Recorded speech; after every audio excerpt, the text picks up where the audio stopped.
As the airplane descended toward Tokyo, I found myself staring at the silhouettes of mountains below, one in particular towering above the rest. Mount Fuji, an ancient stratovolcano and the inspiration for countless art and poetry, served as a chilling backdrop for the infamous Aokigahara forest. Being a horror enthusiast, I had always been fascinated by the legends and stories surrounding the Sea of Trees, but never did I imagine I'd find myself in its grip. We were an ordinary American family. Me, my wife, Emma, and our 2 teenagers, Lucas and Mia. Japan was a new adventure for us, a leap into a culture as far from home as we could get. We had saved for years, but it was our shared love of the paranormal that led us to the trip's climax. A visit to Aokigahara, a place where our world reportedly bled into the next. Disembarking from the plane, the cultural shock hit us immediately. The swift current of Tokyo's life rushed past us as we huddled together, somewhat overwhelmed. In those early days, we toured the city, soaking in the bright neon lights of Shibuya, the tranquility of the Meiji Shrine, the deliciously alien sushi that seemed light years away from the local Japanese diner back home. Our journey to Aokigahara was a surreal experience. As we left the city behind, Japan's rustic side unfurled. The bus ride filled our vision with panoramic views of greenery, quaint houses, and glimpses of Fujisan, as the locals fondly called it. The chitter-chatter of the kids and Emma's quiet humming provided a comforting soundtrack to the picturesque journey. Reaching the forest's edge felt like crossing an invisible boundary. The air changed, heavy with an unsettling stillness, and the sunlight seemed dimmer, as if reluctant to penetrate the thick, verdant canopy. At the entrance, a signboard greeted us with an eerie plea in Japanese and English. "Your life is a precious gift from your parents. Please think about your parents, siblings, and children. Don't keep it to yourself. Talk about your troubles." A stark reminder that we stood at the threshold of Japan's infamous suicide forest. As we trekked the designated trails, the forest's denseness became oppressive. The outside world receded, muffled by the porous lava rock. Our voices seemed oddly muted, swallowed by the silent, watchful trees. The signs of human intrusion were scarce, the forest reclaiming every path not frequently trod upon. Aokigahara was disconcertingly beautiful, yet forlorn. The twisted roots, moss-blanketed lava rocks, and the eerie quiet were a haunting spectacle. I wondered about the souls rumored to inhabit this forest, the yurei of Japanese lore. My skin prickled at the thought, a chill that wasn't entirely unpleasant. We visited the ice caves, marveling at the geological phenomena created by Fujisan's last violent eruption. As we stepped into the Narusawa ice cave, a bone-chilling cold swept over us.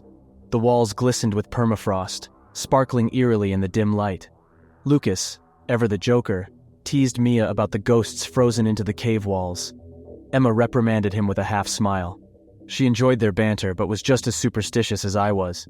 Within the dark, icy corridors, the laughs and shrieks of our family echoed.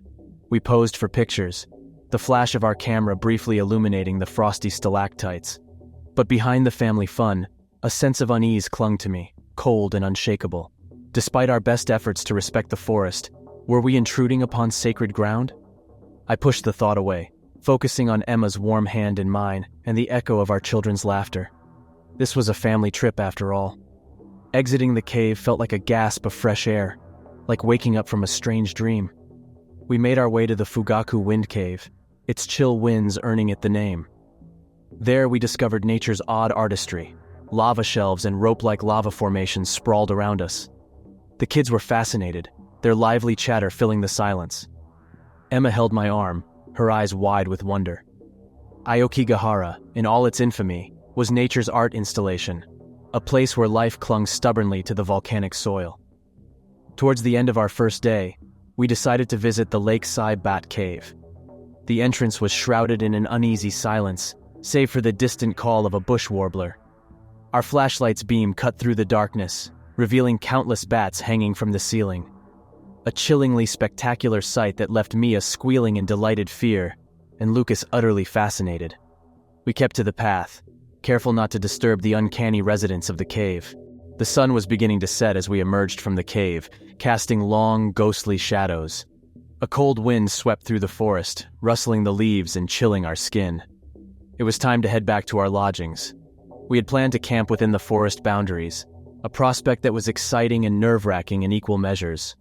Stories of paranormal encounters were common around campfires, and I couldn't help but wonder what the night in Aokigahara held for us. By the time we set up our camp, darkness had descended, rendering the forest an impenetrable wall of shadows. I lit a fire, its warm glow casting dancing shadows on our faces. We roasted marshmallows, the sweet familiarity of the activity a strange contrast to the looming wilderness around us. That night, as we huddled in our tent, the gentle whisper of wind through the trees was our lullaby.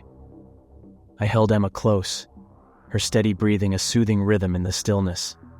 I listened to the forest, to the unnerving silence that seemed to hum with a spectral life of its own. Waking up to the gentle morning light filtering through the thick foliage of Aokigahara was surreal. I could hear the soft chirping of birds, their melody harmonizing with the rustling of leaves in the breeze. It felt strangely peaceful, a stark contrast to the tales of despair and ghostly encounters that clung to the forest.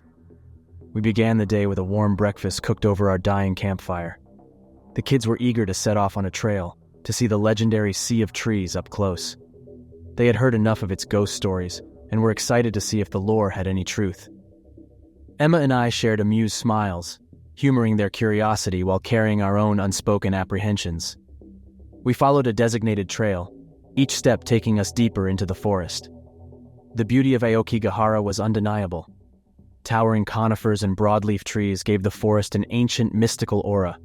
The forest floor, blanketed by moss, ferns, and flowering plants, carried a raw, untamed beauty that we had never experienced back home in the concrete jungles of the States. This forest felt alive, its heart beating in rhythm with nature's ebb and flow. As we moved deeper, a profound silence engulfed us. The trees grew dense, their branches interwoven like a roof above us, muting the sunlight. The ground beneath us was uneven, an intricate maze of roots and rocks, making every step an exercise in caution. The air seemed to hold its breath, adding to the eerie quietude. I had read about the forest's sound-absorbing qualities due to the porous lava rock, but experiencing it was entirely different. Our chatter gradually ceased, replaced by an instinctive hush. Even Lucas and Mia fell silent, their playful banter swallowed by the forest. Aokigahara was listening, it seemed, and we were merely whispers amidst its stoic, ancient presence. During our walk, I noticed peculiar strips of plastic tape tied to tree branches. A physical thread of memories, I guessed, left behind by those who wanted to find their way back. The sight was haunting, a stark reminder of the forest's dual identity, a place of breathtaking beauty, yet a magnet for souls lost in despair. We decided to rest under a massive Cryptomeria japonica, its broad trunk providing ample shade. The children explored nearby, their laughter piercing the silence momentarily. Emma and I sat in companionable silence, leaning against the tree, our hands interlaced. We soaked in the silence, the tranquility disrupted only by the distant hoot of a lesser cuckoo.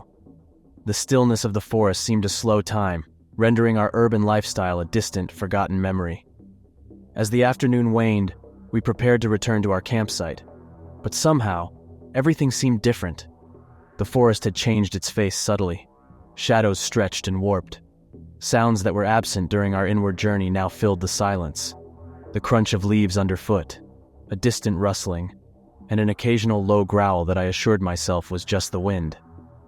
It was then that Lucas found it, a worn-out shoe half buried under fallen leaves, a tangible reminder of the forest's grim reputation. We exchanged uneasy glances. The shoe, harmless in any other context, felt like a chilling omen here. As we retraced our steps, I couldn't shake off a sense of being watched, of unseen eyes following our retreat. A chilling breeze seemed to whisper an unintelligible warning, a feeling that was as unnerving as it was intangible. By the time we reached our camp, dusk was setting in, transforming Aokigahara's tranquility into an ethereal and somber darkness. The kids, earlier thrilled by the adventure, now clung to us, their laughter replaced by a palpable unease. We settled into our tent, the walls feeling oddly thin against the encroaching night. Each rustle of leaves outside was amplified, making our hearts thud in sync with the sounds of the forest. During dinner, we didn't speak much. Emma and I exchanged comforting smiles, but the silence was heavy with our unspoken thoughts. We all seemed to feel the surreal shift in the atmosphere. The haunting beauty of the forest during the day had subtly morphed into something more foreboding under the cover of darkness. That night, the whispering wind carried hushed voices. It sounded almost like sighs of the lost souls rumored to inhabit Aokigahara. The forest's silence was deceptive, filled with soft noises that felt like echoes of old stories and melancholic songs. The quiet humming of the wind, the distant hoot of a nocturnal bird, the mysterious rustling of leaves, everything took on an eerie quality. I lay awake, the echoes of the forest whispering their chilling lullaby. My mind conjured up images of spectral figures gliding between the trees, their forlorn whispers becoming one with the wind. Day 2 in Aokigahara commenced with a sense of trepidation. The usual banter at breakfast was subdued, and our attempts at cheer were feeble at best. With an unspoken agreement, we decided to stick closer to the campsite, venturing only along the clearly marked trails. We thought that staying together would protect us from the unsettling aura of the forest. We couldn't have been more wrong. Around midday, under a sun hidden by the thick canopy, we strayed from the designated path. We were drawn in by the quiet rustling of leaves and the magnetic pull of the forest's heart. It was as if Aokigahara itself was beckoning us deeper. Our fear became secondary to the forest's hypnotic call. As we moved further in, our surroundings became denser, the path less discernible. Every direction looked identical. The forest was a disorienting labyrinth of trees and hardened lava rocks. Panic crept in as we realized we were lost. Our isolation in the expanse of Aokigahara was a haunting reminder of the forest's tragic reputation. The sun began its descent, and a strange glow permeated through the trees. It wasn't the golden hue of the sunset, but a soft, spectral light that painted an otherworldly picture. We stood transfixed, watching the forest transform under the luminous glow. Even the kids, despite their fear, were awestruck. As night fell, the strange glow intensified, casting long, dancing shadows that seemed to writhe in sync with the whispering wind. It was mesmerizing and terrifying in equal measure. We huddled closer as the temperature dropped, the eerie light our only guide in the oppressive darkness. We set up a makeshift camp, but sleep was far from our minds. Our senses were heightened, each sound a potential threat. Then it began, the distant sound of heartbreaking screams. It started as a low wail, gradually escalating to a desperate cry. The forest's ambient noises seemed to hush, making way for the chilling sound. The eerie glow flickered with each crescendo, like a ghastly conductor to a symphony of sorrow. It was not a cry for help, but a lament, a deep, soul-wrenching expression of despair. We could not discern the source, and that made it even more horrifying. It seemed to come from all around us, the echo bouncing off the trees, creating a disorienting cacophony. My heart pounded in my chest, matching the rhythm of the eerie serenade. Emma clung to my side, her fear mirrored in my own eyes. The kids huddled closer, their faces pale in the strange light, their eyes wide and terrified. We spent a cold and sleepless day wandering through the eerie labyrinth of Aokigahara. The forest seemed to shift around us, a living entity that both tolerated and tested our presence. With every step, we sank deeper into its enigmatic embrace, each turn leading us further into a world beyond our understanding. As nightfall approached, we set up camp in a clearing. The strange glow, which we had now accepted as a constant companion, faintly illuminated the area. We lit a fire, its warm orange light flickering against the ghostly luminescence of the forest, creating an uncanny contrast. We huddled around the campfire, a small island of normalcy in a sea of unknown terrors. The flickering flames cast long, dancing shadows that mingled with the spectral figures moving in the periphery. The eerie howls that had haunted us the previous night returned, starting as distant whispers, growing into desperate cries that filled the silence of the night. With each passing minute, the wails grew closer, the echoes bouncing off the trees and amplifying the terror tenfold.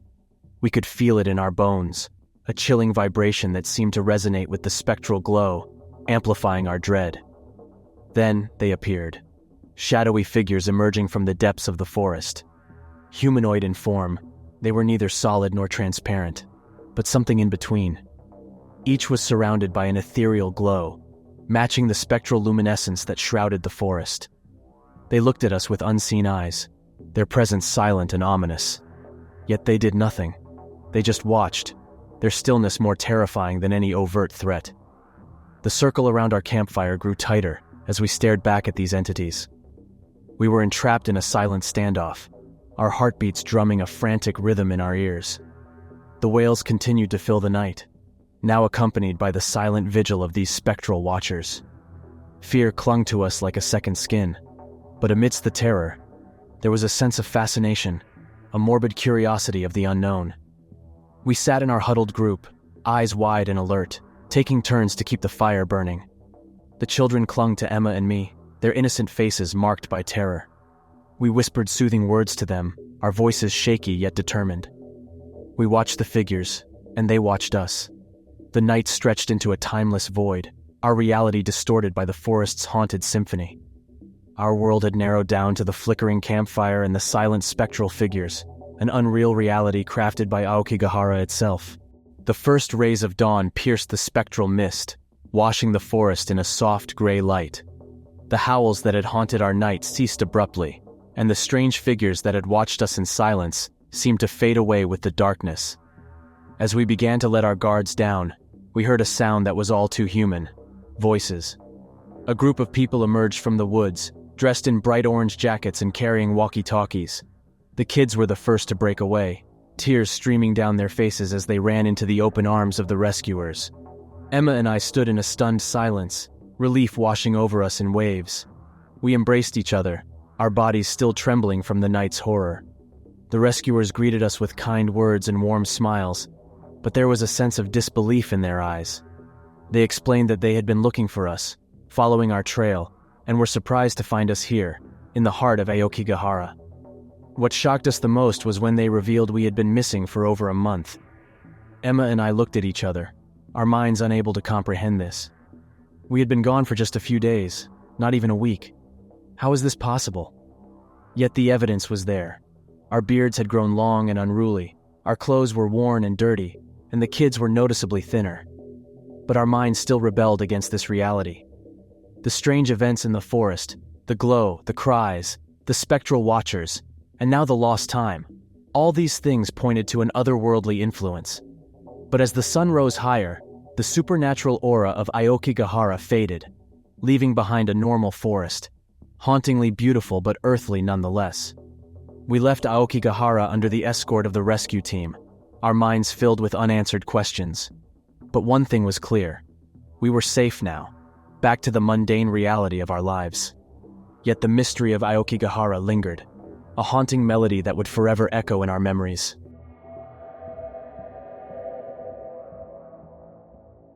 My grandfather told me this story when I was 12 years old.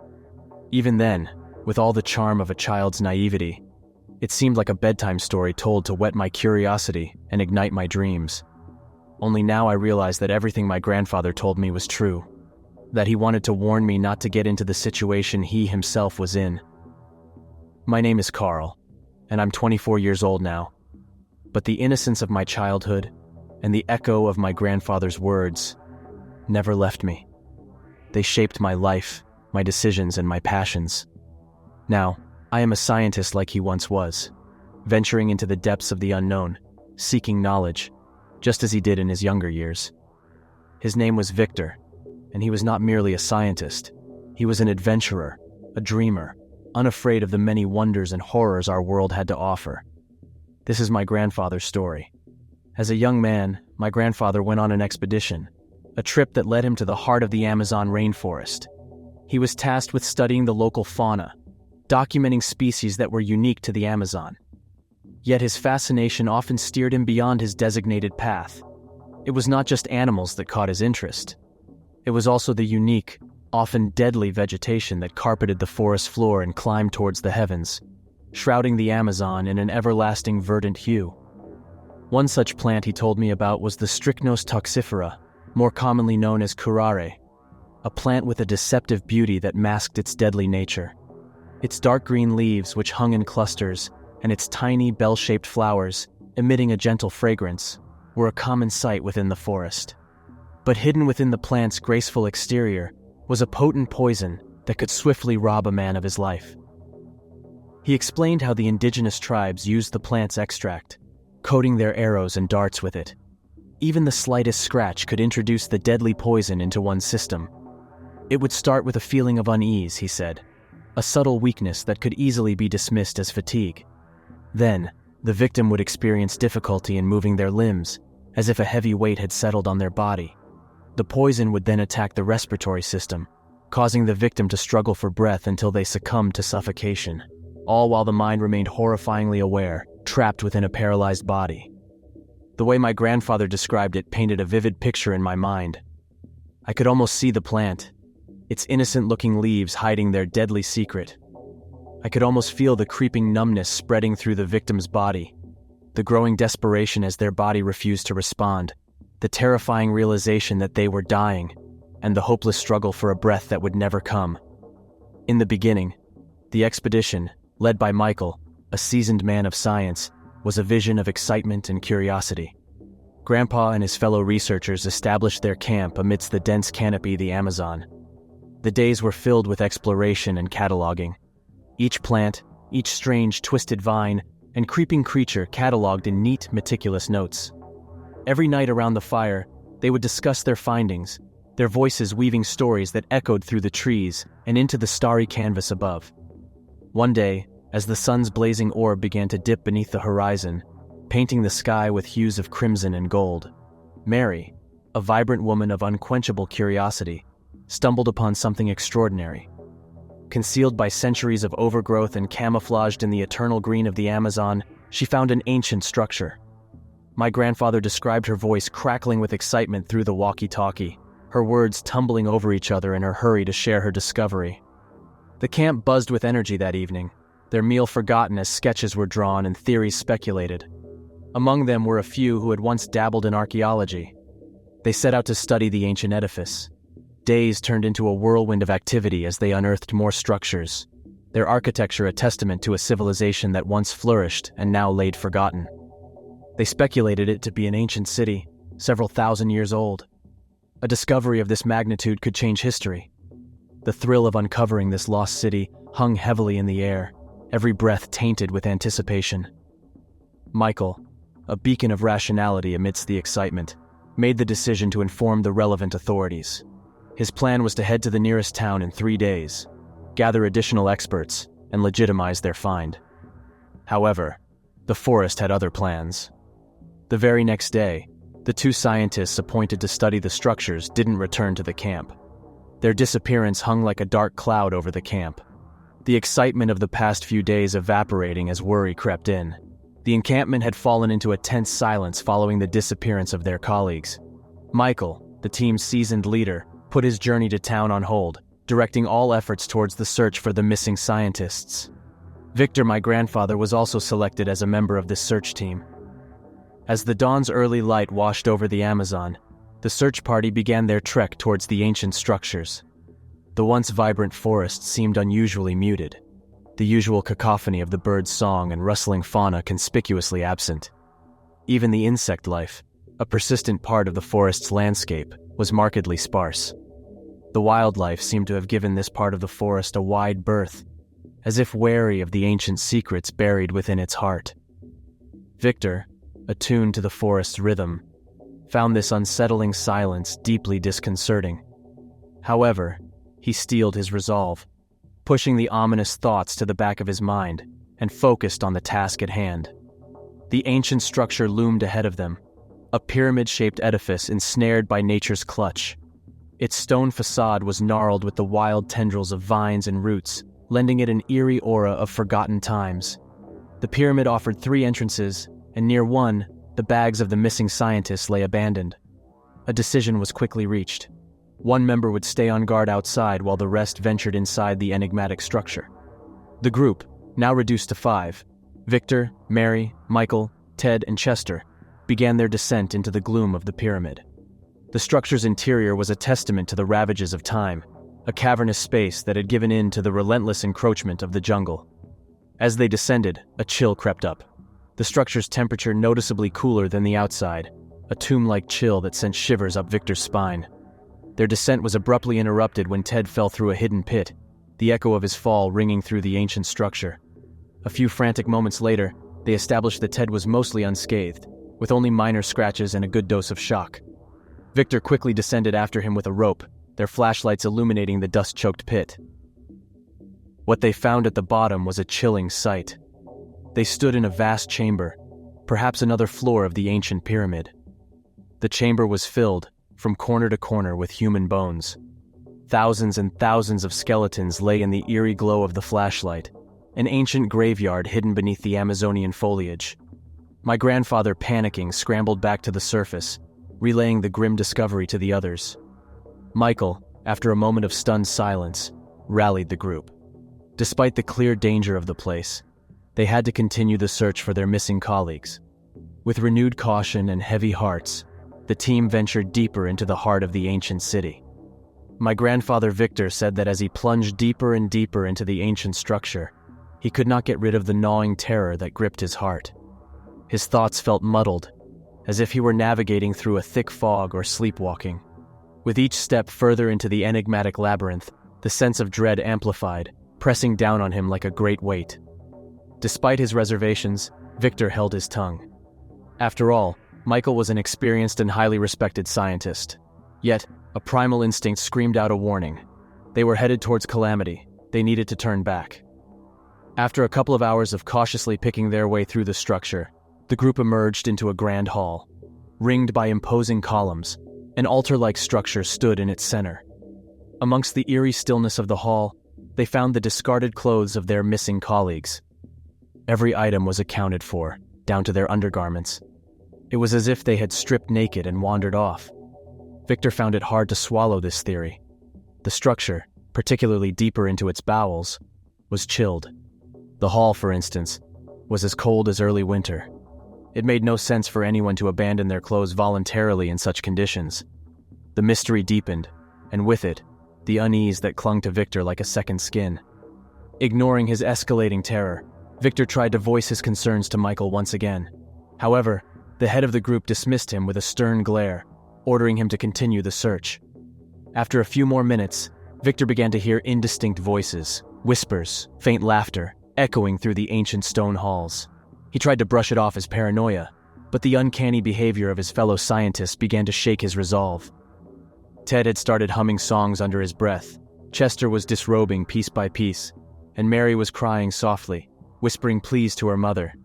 It was a descent into madness that played out before Victor's eyes, in the frigid darkness of the ancient city. Summoning his courage, Victor confronted Michael, his voice echoing through the halls. He accused Michael of luring them into a trap. Mary's crying grew more desperate at his words, and in a sudden fit of madness, Chester stripped completely and dashed into the all-consuming darkness.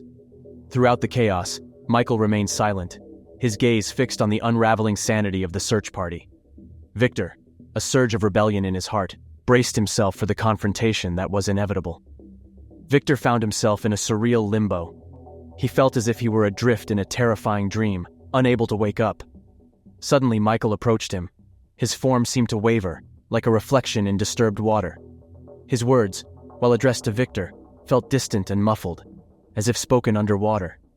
Despite the disconcerting sensory distortions, Victor was able to catch the gist of Michael's instructions. He was to carry Mary towards the exit while Michael took care of Ted, who had slipped from singing to hysterical laughter. Victor, through sheer willpower, managed to shake off the strangeness that gripped him long enough to lift Mary into his arms and begin the journey back. But as he progressed, he could hear voices growing louder.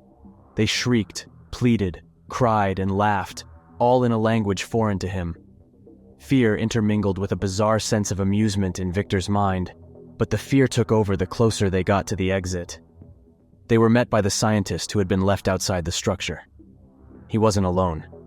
Other members of the expedition had joined him, their faces familiar in the dim light filtering through the dense canopy. Relief washed over Victor at the sight of friendly faces. Suddenly, as if a switch had been flipped, Victor lost consciousness, his grip on Mary slipping as he crumpled to the forest floor. My grandfather is awake already in a hospital room. The harsh artificial light stung his eyes as he tried to piece together his surroundings. He quickly learned that the other members of the search party who had emerged from the structure, Mary and Ted, were also in the hospital, recovering in adjacent rooms. But Michael, the expedition leader, Chester, and the two initial missing scientists were unaccounted for. His disorientation increased when my grandfather was told that their search party had been in the ancient structure for almost 4 days, not a few hours as Victor thought. That explained the presence of the rest of the expedition team upon their exit. But what about the fate of the missing? Oddly enough, the ancient structures themselves seemed to have disappeared. The area that was once dominated by these architectural marvels was now dense forest, leaving no trace of their existence. It was as if they had vanished into thin air, or perhaps the scientists had simply lost their way back. Later, my grandfather learned that the locals knew the place as a legend. They said it was a mythical ancient city ruled by an immortal ruler. According to their stories, the ruler would return every few years in search of victims. My grandfather believed this story, and now I do. Now I am in the Amazon forests, and a majestic pyramidal structure towers before me. As I said, I followed in my grandfather's footsteps and became a scientist. Now I am bound to find out what hides this terrible ancient city of the immortal ruler.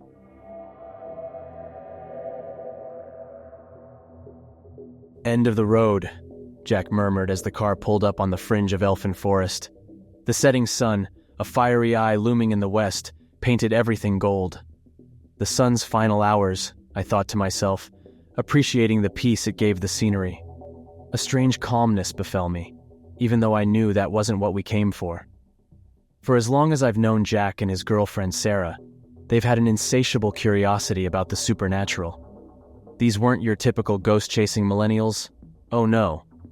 They read, they researched, they dissected local lore with a scientist's precision. The fact that they chose Elfin Forest, with all its whispered legends and rumors, was no accident.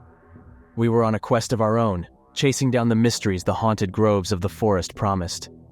Sarah was the first to break the silence. Ready to meet some spirits, guys?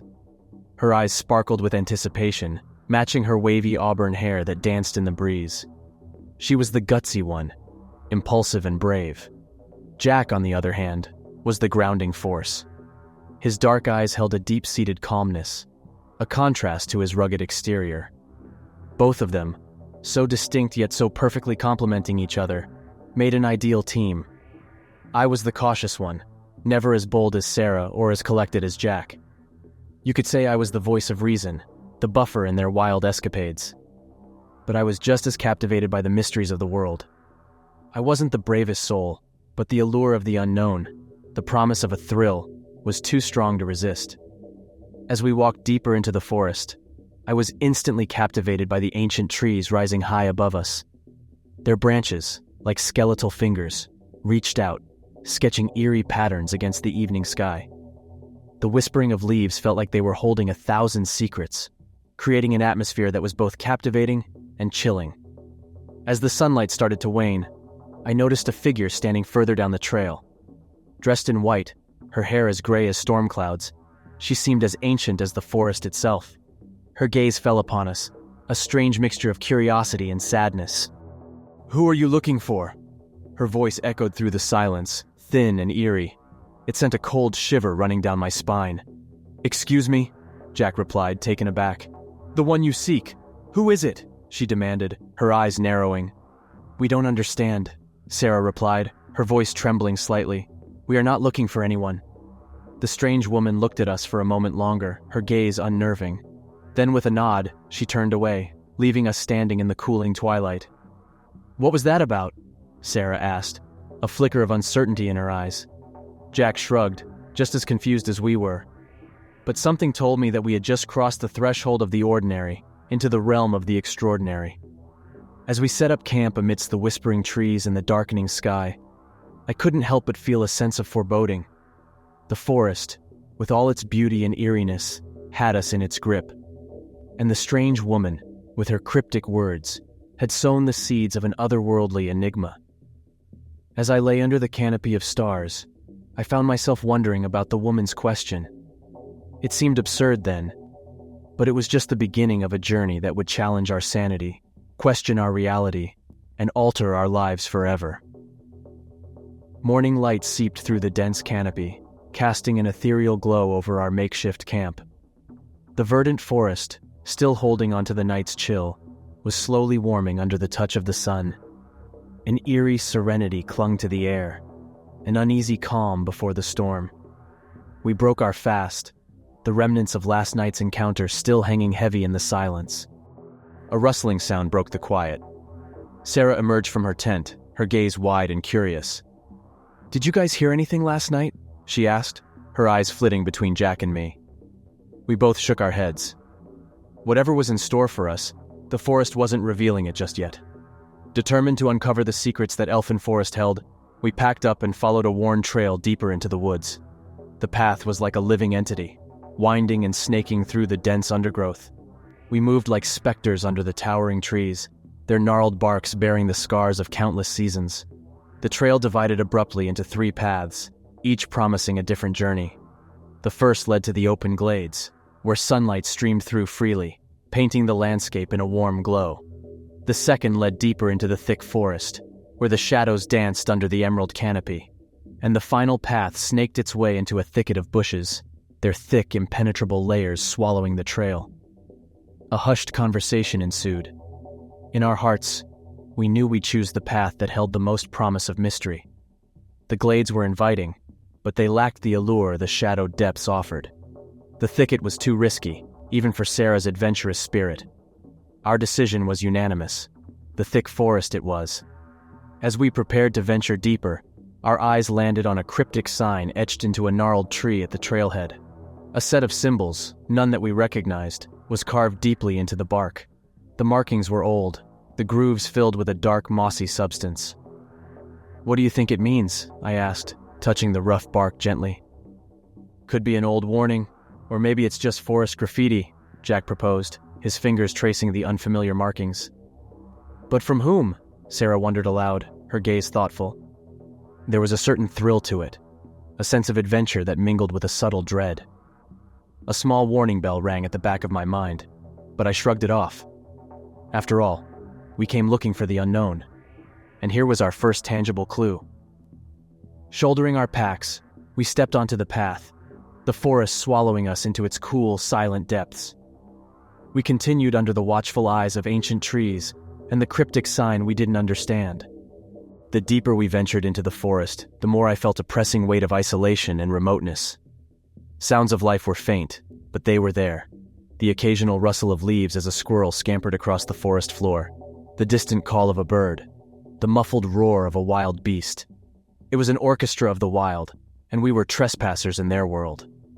Adding to the disquiet, a strange rustling noise followed us, a barely perceptible sound just beyond the range of our hearing.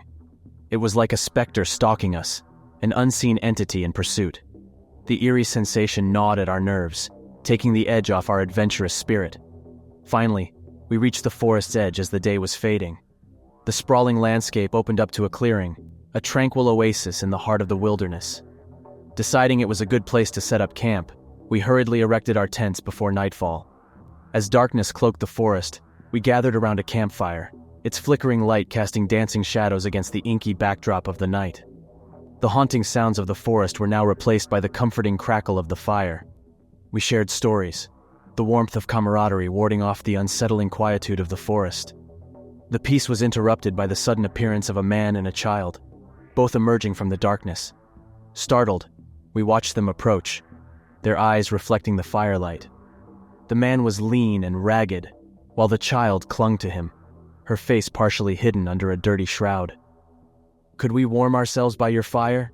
the man asked, his voice as rough as gravel. Stunned by their sudden appearance, it took us a moment to find our voices. "Of course," Jack finally replied, motioning towards the fire. As the man and the child warmed themselves, we offered them some of our food. The man politely declined, an unreadable expression on his face. They were silent, their gaze fixated on the dancing flames. Their presence was oddly comforting, a human element in the wilderness.